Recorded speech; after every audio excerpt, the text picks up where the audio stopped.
মই আজি আপোনালোকক দেখুৱাম আপোনালোকে ঘৰত বহি বহি অনলাইন যোগে কেনেকৈ ভোটাৰ সাৰ্টিফাইড কপি বনাব পাৰিব। এইটো এটা ভোটাৰ সাৰ্টিফাইড কপি। আমি জানো এইটো সাৰ্টিফাইড কপি বনাবলৈ হলে ইলেকশ্যন অফিসত গৈ এটা ফৰ্ম ফিল আপ কৰি জমা দিব লাগে, আকৌ কেইদিনমান পিছত গৈ এইটো সাৰ্টিফিকেট আনিব লাগে। মই আজি আপোনালোকক দেখুৱাম আপোনাৰ অফিসত যাব নালাগে, ঘৰত বহি বহি অনলাইন যোগে কেনেকৈ এইটো সাৰ্টিফাইড কপি বনাব পাৰিব। ইয়াৰ ফুল প্ৰসেছ মই এইটো ভিডিঅ'ত দেখুৱাম। ইয়াৰ বাবে কেনেকৈ অনলাইন কৰিব লাগিব আৰু অনলাইন কৰিবলৈ কি কি ডকুমেণ্টৰ প্ৰয়োজন হ'ব আৰু সাৰ্টিফিকেটখন কেনেকৈ ডাউনলোড কৰিব, এই ফুল প্ৰসেছ মই এইটো ভিডিঅ'ত দেখুৱাম। আপোনালোকে ভিডিঅ'টো শেষলৈকে চাওক আৰু এই ধৰণৰ ভিডিঅ' পোৱাৰ বাবে চেনেলটো ছাবস্ক্ৰাইব কৰক। ভোটাৰ সাৰ্টিফাইড কপিৰ অনলাইন কৰিবলৈ বিশেষ একো ডকুমেণ্টছৰ প্ৰয়োজন নাই। আপুনি যিটো চনৰ ভোটাৰ লিষ্টৰ সাৰ্টিফাইড কপিৰ বাবে অনলাইন কৰি আছে সেই ভোটাৰ লিষ্টখন লগত লাগিব। তাৰপিছত any other documents, voter ID card, voter slip, previous voter list ইত্যাদি ইয়াৰ পৰা এটা লাগিব। তাৰপিছত আছে ইউজাৰ ফৰ্মখন সংলগ্ন কৰিব লাগিব। এতিয়া কথা হ'ল ইউজাৰ ফৰ্মখন ক'ত পাব। এইটো হ'ল ইউজাৰ ফৰ্ম। এইটো ফৰ্ম আপোনাৰ ফিল আপ কৰিব লাগিব আৰু স্ক্ৰিনিং কৰি অনলাইনত এইটো আপলোড কৰি দিব লাগিব। আৰু এই ফৰ্মখনৰ লিংক মই ভিডিঅ'ৰ ডিছক্ৰিপশ্যনত দি থৈছোঁ, তাত গৈ আপোনালোকে ফৰ্মখন ডাউনলোড কৰি ল'ব পাৰে।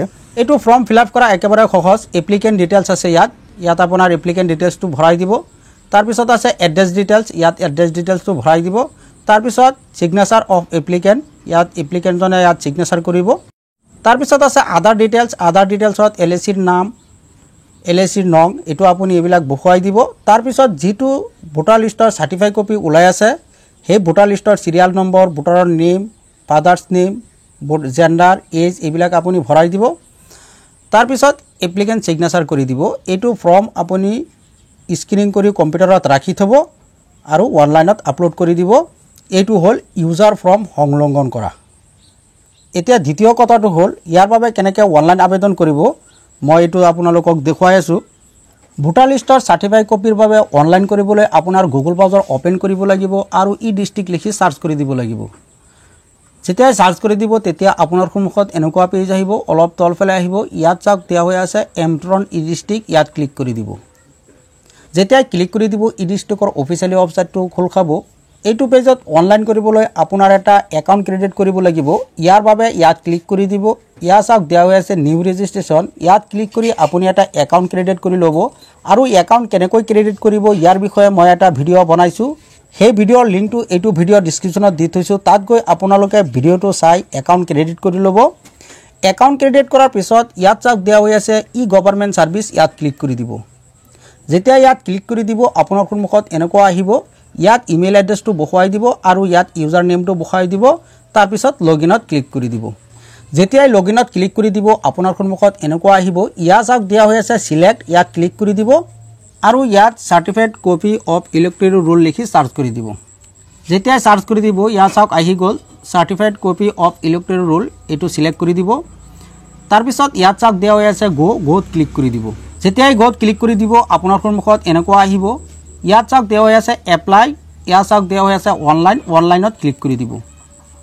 যেতিয়া অনলাইনত ক্লিক কৰি দিব আপোনাৰ সন্মুখত এনেকুৱা আহিব ছাবমিট অনলাইনত ক্লিক কৰি দিব।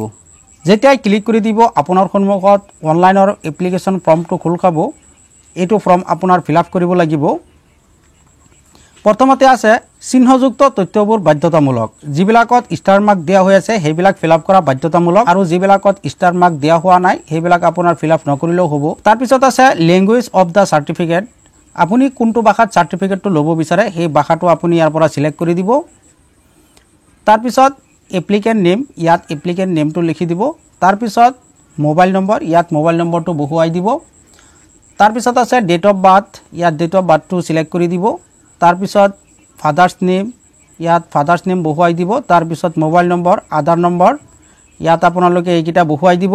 তাৰপিছত আছে পান নম্বৰ, পান নম্বৰটো ইয়াত বহুৱাই দিব আৰু ইমেইল এড্ৰেছটো ইয়াত বহুৱাই দিব। তাৰপিছত আছে ঠিকনাৰ বিৱৰণ। আপুনি ইয়াৰ পৰা ষ্টেটটো নিজে নিজে চিলেক্ট হৈ আছে। তাৰপিছত ডিষ্ট্ৰিক্ট, ইয়াৰ পৰা ডিষ্ট্ৰিক্টটো আপুনি চিলেক্ট কৰি দিব। তাৰপিছত আছে মহকুমা, আপুনি ইয়াত ক্লিক কৰি মহকুমাটো চিলেক্ট কৰি দিব। তাৰপিছত আছে চাৰ্কুল অফিচ, আপুনি ইয়াৰ পৰা আপোনাৰ যিটো চাৰ্কুল অফিচ হয় সেইটো আপুনি চিলেক্ট কৰি দিব।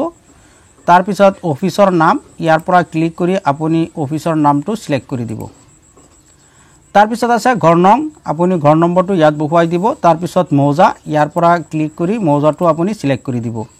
তাৰপিছত আছে ভিলেজ অৰ টাউন, আপুনি ইয়াৰ পৰা ভিলেজটো সিলেক্ট কৰি দিব। তাৰপিছত থানা, থানাটো ইয়াৰ পৰা আপুনি সিলেক্ট কৰি দিব। তাৰপিছত ডাকঘৰ, ইয়াৰ পৰা আপুনি সিলেক্ট কৰি দিব। তাৰপিছত ইয়াত পিনক'ডটো বহুৱাই দিব। তাৰপিছত অলপ তলফালে আহিব, ইয়াত চাওক দিয়া হৈ আছে আদাৰ ডিটেইলছ, অন্য বিৱৰণ, বিধানসভাৰ নাম, ইয়াত বিধানসভাৰ নামটো বহুৱাই দিব। তাৰপিছত বিধানসভাৰ নংটো ইয়াত বহুৱাই দিব। ভোটদান কেন্দ্ৰৰ নামটো ইয়াত বহুৱাই দিব। তাৰপিছত ভোটদান কেন্দ্ৰৰ নম্বৰটো ইয়াত বহুৱাই দিব। তাৰপিছত পাৰ্ট নম্বৰটো ইয়াত বহুৱাই দিব। এইকেইটা বস্তু আপুনি ভোটাৰ লিষ্টত পাই যাব, তাৰ পৰা দেখি দেখি আপুনি এইকেইটা বহুৱাই দিব। তাৰপিছত আছে গাঁও পঞ্চায়ত বা ৱাৰ্ড, আপুনি ইয়াত যিটো আপোনাৰ পঞ্চায়ত হয় বা যিটো ৱাৰ্ড হয় আপুনি ইয়াত বহুৱাই দিব। তাৰপিছত ভোটাৰ তালিকাৰ বছৰ, আপুনি যিটো ভোটাৰ তালিকাৰ চাৰ্টিফাইড কপি ওলাই আছে সেই ভোটাৰ লিষ্টৰ চনটো ইয়াত বহুৱাই দিব, কিমান চনৰ ভোটাৰ লিষ্টৰ চাৰ্টিফাইড কপি ওলাব বিচাৰি আছে। তাৰপিছত অলপ তলফালে আহিব, ইয়াত ভোটাৰ লিষ্টৰ চিৰিয়েল নং, আপুনি ইয়াত ভোটাৰ লিষ্টৰ চিৰিয়েল নম্বৰটো বহুৱাই দিব। এইবিলাক বস্তু আপুনি সব ভোটাৰ লিষ্টত পাই যাব। তাৰপিছত ইয়াত ভোটাৰৰ নাম, তাৰপিছত ফাদাৰ্ছৰ নেম, তাৰপিছত ইয়াৰ পৰা জেণ্ডাৰটো সিলেক্ট কৰি দিব। তাৰপিছত ভোটাৰ এজ, ইয়াৰ পৰা বয়সটো সিলেক্ট কৰি দিব। ইয়াত যদি আপুনি আৰু এড কৰিব বিচাৰে তেনেহ'লে ইয়াত চাওক দিয়া হৈ আছে প্লাছ, ইয়াত ক্লিক কৰি দিব। আকৌ এটা ঘৰ আহি যাব, আপুনি আৰু এটা নাম ইয়াত বহাব পাৰে। যদি আপুনি এনেকৈ আৰু বহাব বিচাৰে তেনেহ'লে ইয়াত ক্লিক কৰি থাকিব, এনেকৈ আপোনাৰ এটা এটা বাঢ়ি গৈ থাকিব, আপুনি এটা এটাকৈ ফিল আপ কৰি থাকিব। এনেকৈ আপুনি বহুতকেইটা ফিল আপ কৰিব পাৰে। তাৰপিছত অলপ তলফালে আহিব, ইয়াত চাওক সংলগ্ন নথি, আপুনি যিকেইটা নথি দিব লাগিব, এনি আদাৰ ডকুমেণ্টছ, আপুনি অন্য এটা ডকুমেণ্ট দিব লাগিব, যেনেকৈ ধৰক ভোটাৰ আইডি দিলেও হ'ব বা ভোটাৰ স্লিপ বা অন্য কিবা ডকুমেণ্ট যদি থাকে আপুনি দিব পাৰে। তাৰপিছত ইয়াত চাওক দিয়া হৈ আছে ইউজাৰ ফৰ্মখন সংলগ্ন কৰিব লাগে, যিটো ফৰ্ম মই প্ৰথমতে দেখুৱাইছিলোঁ এইটো ফৰ্ম আপুনি ফিল আপ কৰি ইয়াত আপোনাৰ আপলোড কৰিব লাগিব। আৰু আপলোড কেনেকৈ কৰিব, আপুনি ডকুমেণ্টছ আগতীয়াকৈ স্ক্ৰীন কৰি ৰাখিব। তাৰপিছত ইয়াত চাওক দিয়া হৈ আছে বাউচাৰত ক্লিক কৰি দিব। যেতিয়া বাউচাৰত ক্লিক কৰি দিব আপোনাৰ সন্মুখত যিটো স্ক্ৰীন কৰি ৰাখিছে এনেকৈ আহি যাব, আপুনি এইটো চিলেক্ট কৰি ইয়াত অ'পেন কৰি দিব। ইয়াত চাওক ডকুমেণ্টছটো ইয়াত আহি গ'ল। এনেকৈ আপুনি ডকুমেণ্টছকেইটা আপলোড কৰি ল'ব। ডকুমেণ্টছ আপলোড কৰাৰ পিছত তাৰপিছত ইয়াত চাওক দিয়া হৈ আছে নং অফ পেজ টু প্ৰিণ্টেড, এইটো অনলাইন কৰাত আপুনি কেই পিচ প্ৰিণ্ট কৰিছে সংখ্যাটো ইয়াত বহুৱাই দিব। তাৰপিছত আছে পেজ স্ক্ৰিনেড, এইটো অনলাইন কৰোঁতে আপুনি কেই পিচ স্ক্ৰিনিং কৰিছে সেই সংখ্যাটো ইয়াত বহুৱাই দিব লাগিব। তাৰপিছত এই কেপচাৰটো ইয়াত বহুৱাই দিব আৰু প্ৰিভিউছত ক্লিক কৰি আপুনি যিখিনি ফিল আপ কৰিছে সেইখিনি চাব পাৰে। গোটেইখিনি ভালদৰে এবাৰ চেক কৰি চাই যদি সব ঠিক ঠাক আছে ছাবমিটত ক্লিক কৰি দিব। যেতিয়াই ছাবমিটত ক্লিক কৰি দিব আপোনাৰ 30 টকা এটা পেড কৰিব লাগিব। পেড কৰাৰ বাবে আপোনাৰ পেড ক্লিক কৰি দিব লাগিব। যেতিয়া পেড ক্লিক কৰি দিব এনেকুৱা কনফাৰ্ম আহিব, আপুনি কনফাৰ্ম কৰি দিব। তাৰপিছত এনেকুৱা আহিব পে মানিত ক্লিক কৰি দিব। তাৰপিছত প্ৰচেড টু পে ইয়াত ক্লিক কৰি দিব। আপুনি পইচাটো কেনেকৈ পে'মেণ্ট কৰিব বিচাৰে, UPI আইডিৰ পৰাও আপুনি পে'মেণ্টটো কৰিব পাৰে। ইয়াত যদি UPIৰ পৰা কৰে আপুনি ইয়াত চিলেক্ট কৰি দিব।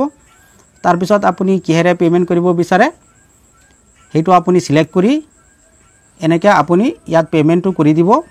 যেতিয়া আপুনি পে'মেণ্টটো কৰি দিব লগে লগে আপোনাৰ সন্মুখত এনেকুৱা ৰিচিপ্টটো ওলাই পৰিব, আপোনাৰ এপ্লিকেশ্যন কমপ্লিট হৈ গ'ল। আপুনি কেইদিনমান ৱেইট কৰিব লাগিব। কেইদিনমান ৱেইট কৰাৰ পিছত ইয়াৰ ষ্টেটাছটো আপুনি কেনেকৈ চেক কৰিব পাৰিব আৰু চাৰ্টিফিকেটখন কেনেকৈ ডাউনলোড কৰিব, ইয়াৰ বাবে আকৌ আপোনাৰ হোম পেজত যাব লাগিব। আৰু ইয়াত চাওক দিয়া হৈ আছে গভৰ্ণমেণ্ট ছাৰ্ভিচ, ইয়াত ক্লিক কৰি দিব। আকৌ এইটো পেজ আপুনি ইয়াত email address user name the log in কৰিব লাগিব। তাৰপিছত ইয়াত চাওক দিয়া হৈ আছে গিট ষ্টেটাছ, ইয়াত ক্লিক কৰি দিব। যেতিয়া ইয়াত ক্লিক কৰি দিব এনেকুৱা আহিব চেক ফ্ৰম ষ্টেটাছ, ইয়াত ক্লিক কৰি দিব। তাৰপিছত আপোনাক যেটো এপ্লিকেশ্যন নম্বৰ দিছিল এপ্লিকেশ্যন নম্বৰটো ইয়াত বহুৱাই দিব আৰু চাৰ্জত ক্লিক কৰি দিব। চাৰ্জ কৰি দিব তেতিয়া আপোনাৰ সন্মুখত ইয়াৰ ষ্টেটাছটো ওলাই পৰিব। ইয়াত চাওক দিয়া হৈ আছে ষ্টেটাছ এপ্ৰুভেড, আৰু যেতিয়া আপোনাৰ 10-15 দিন পিছত এপ্ৰুভ হৈ যাব তেতিয়া ইয়াত চাওক দিয়া হৈ আছে ডাউনলোডত ক্লিক কৰি দিব। যেতিয়া ডাউনলোডত ক্লিক কৰি দিব ইয়াত চাওক আপোনাৰ চাৰ্টিফিকেট ডাউনলোড হোৱা আৰম্ভ হৈ গ'ল। এইটো চাওক এনেকৈ আপোনাৰ চাৰ্টিফিকেটটো আপোনাৰ সন্মুখত ওলাই পৰিব। এনেকৈ আপুনি ভোটাৰ চাৰ্টিফিকেটৰ বাবে ঘৰত বহি বহি অনলাইন কৰিব পাৰে। যদি ভিডিঅ'টো ভাল লাগে লাইক কৰিব, শ্বেয়াৰ কৰিব আৰু যদি কিবা জানিব লগা থাকে তেনেহ'লে কমেণ্ট কৰিব পাৰে।